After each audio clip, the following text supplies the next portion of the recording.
Nous sommes dans une crise mondiale. La Russie a illégalement envahi l'Ukraine, après avoir menacé de le faire pour plusieurs années. Et c'était choquant de voir à quel point la réponse de l'Europe a été faible.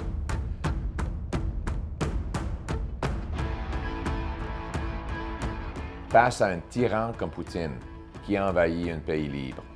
Alors que certains pays ont répondu à l'appel, les grands acteurs européens restent à l'écart, demandant gentiment à la Russie d'arrêter de faire la guerre.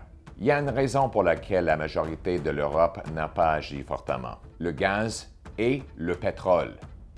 Les pays qui ont été les plus faibles face à l'agression de la Russie sont ceux qui dépendent de l'énergie russe pour chauffer leur maison, conduire leur voiture et agrandir leur économie. En fait, près de 40% du gaz naturel de l'Union européenne proviennent de la Russie. C'est un problème pour deux raisons. Premièrement, cela signifie que Poutine détient les cartes lorsqu'il négocie avec l'Europe. Il peut leur couper les valves s'il veut augmenter la pression. Deuxièmement, en achetant du pétrole et du gaz russe, l'Union européenne remplit les trésors de guerre de Poutine, lui fournissant l'argent dont il a besoin pour élargir son armée et envahir ses voisins. C'est semblable à marcher vers votre intimidateur pour lui donner l'argent de votre déjeuner même avant qu'il ne le demande. Par exemple, la communauté internationale aurait pu depuis longtemps freiner la capacité de la Russie à effectuer des opérations bancaires et à financer leur armée en la coupant du système essentiel de messagerie SWIFT qui relie plus de 11 000 institutions financières dans des centaines de pays. Une décision qui, selon le ministre des Finances de la France, serait une arme nucléaire financière. Alors pourquoi n'ont-ils pas agi plus tôt? Parce que les pays européens craignaient qu'en coupant la Russie du système bancaire mondial, ils n'auraient aucun moyen de payer pour le gaz naturel russe dont l'Europe a besoin pour chauffer les maisons et alimenter les industries. Comme toujours, le pétrole est le moteur de la géopolitique.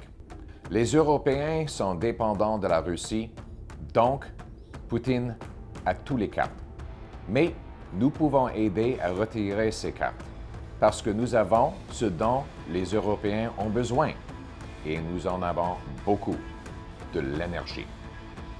Nous l'avons d'un océan à l'autre, un total de 1300 milliards de pieds cubes de ressources de gaz naturel commercialisables, selon les estimations de la Régie de l'énergie du Canada. Mais comme le souligne le Financial Post, le Canada n'a actuellement aucun terminal d'exportation de gaz naturel sur les deux côtes, en partie grâce à un environnement réglementaire qui regarde souvent les projets pendant des années. Nous l'avons, mais nous ne pouvons pas le vendre en Europe ou en Asie.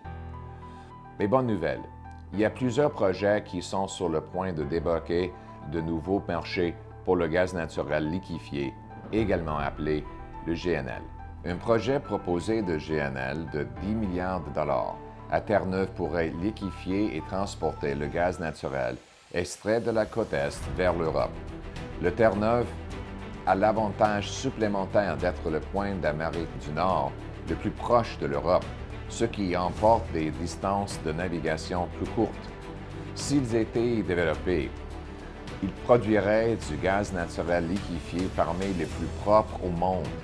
Les Premières Nations locales sont partenaires avec le projet et recevront des chèques de paie pour leur peuple et l'autosuffisance pour leur communauté. Il en sera de même pour bien d'autres à Terre-Neuve. Cela aiderait ainsi aussi l'Europe à se débarrasser de sa dépendance au gaz russe, afin qu'elle puisse tenir tête à Poutine plutôt que le financer. Davantage d'argent pour les chèques de paie des Canadiens et moins pour les trésors de guerre de Poutine. Mais encore une fois, le risque est que les gardiens bureaucratiques ici au Canada le bloquent encore, comme toujours.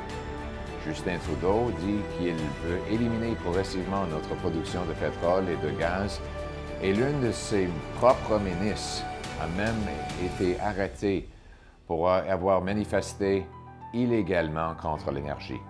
Chaque fois que Trudeau tue un projet énergétique canadien, de sales dictateurs comme Poutine en Russie ou Maduro au Venezuela font une danse de la victoire, car ils peuvent vendre plus d'énergie alors que nous en vendons moins. L'une des pires lois de Trudeau, le projet de loi C-69, rend presque impossible l'approbation des oléoducs. Il a également ajouté son veto à l'oléoduc Northern Gateway et ajouté encore des règles administratives de la bureaucratie pour mettre fin à l'oléoduc Énergie-Est, qui aurait acheminé le pétrole de l'Ouest canadien vers les raffineries de l'Est. Ce même genre d'histoire s'est répété maintes et maintes fois à travers le pays, sans même parler des entreprises qui ne prennent plus le peine d'essayer. Vous voulez connaître la pire ironie? Le blocage de ces projets nuit à l'environnement. Le gaz naturel peut remplacer la combustion polluante du charbon pour produire de l'électricité et réduire les gaz à effet de serre. Il y a de centrales au charbon partout au monde qui pourraient être fermées si le Canada pouvait fournir au monde le gaz naturel propre dont ils ont besoin. Voici mon plan comme Premier ministre pour le faire. 1. Abandonner les lois anti-énergie de Trudeau. 2. Les remplacer par des règles qui protègent l'environnement pour de vrai, consultent des Premières Nations et rendent des décisions rapides sur des projets énergétiques proposés. 3.